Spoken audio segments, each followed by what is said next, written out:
Assalamualaikum warahmatullahi wabarakatuh. Selamat sore kepada Ibu dosen dan kepada rekan-rekan semua.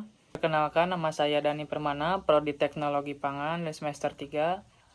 Pada materi kewirausahaan 2 kali ini, saya akan menjelaskan materi tentang Assessing Resources for Growth from External Sources.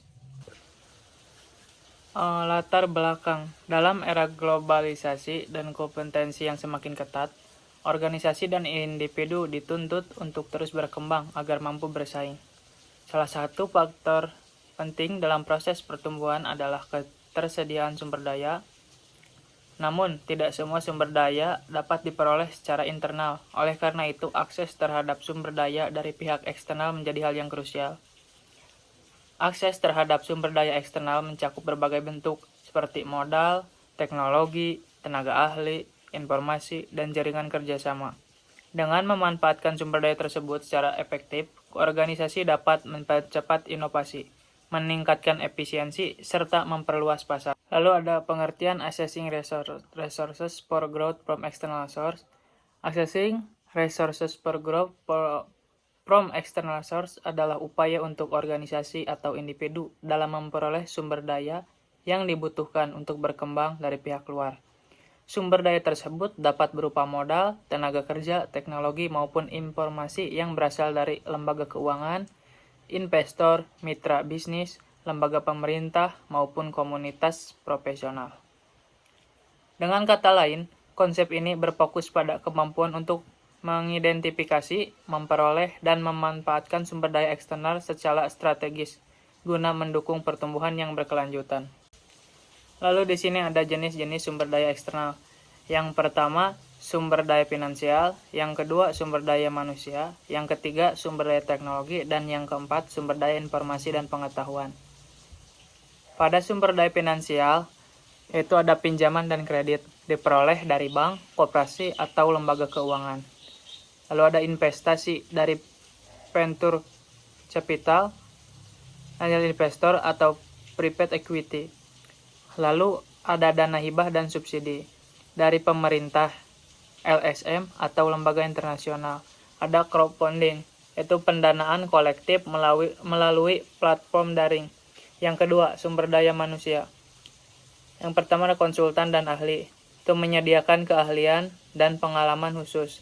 Lalu kemitraan dan aliansi strategis, itu kolaborasi antar organisasi untuk tujuan bersama. Ketiga, outsourcing, mengontrak pihak ketiga untuk menjalankan fungsi tertentu. Lalu yang ketiga, sumber daya teknologi,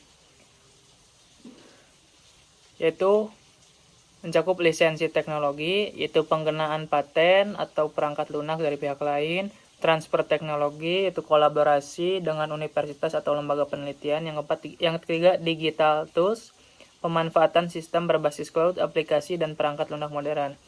Lalu yang terakhir yaitu sumber daya informasi dan pengetahuan, mencakup pelatihan dan workshop, yaitu meningkatkan kompetensi sumber daya manusia, riset pasar dan data industri, mendukung pengambilan keputusan bisnis.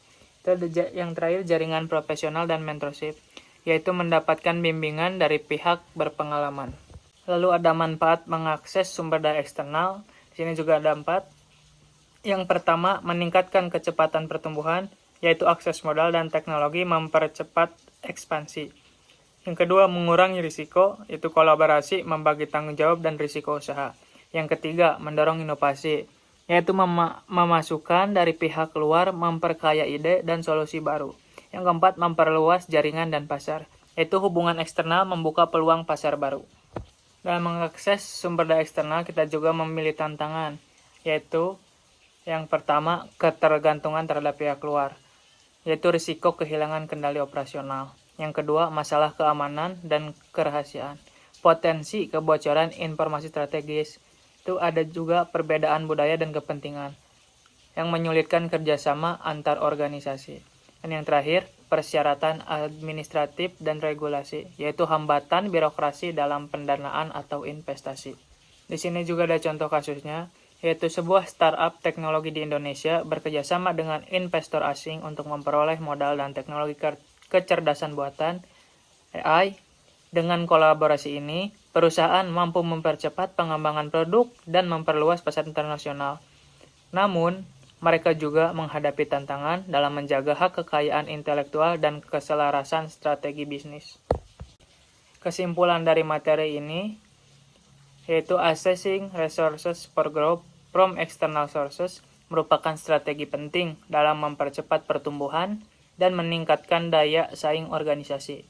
Dengan mengakses sumber daya finansial, manusia, teknologi, dan informasi dari pihak eksternal, organisasi dapat mengatasi keterbatasan internal dan menciptakan inovasi berkelanjutan. Namun, strategi ini harus dilakukan secara hati-hati agar tidak menimbulkan ketergantungan dan konflik kepentingan. Mungkin cukup sekian materi dari saya. Kurang lebihnya mohon maaf. Karena di setiap kelebihan pasti ada kembalian.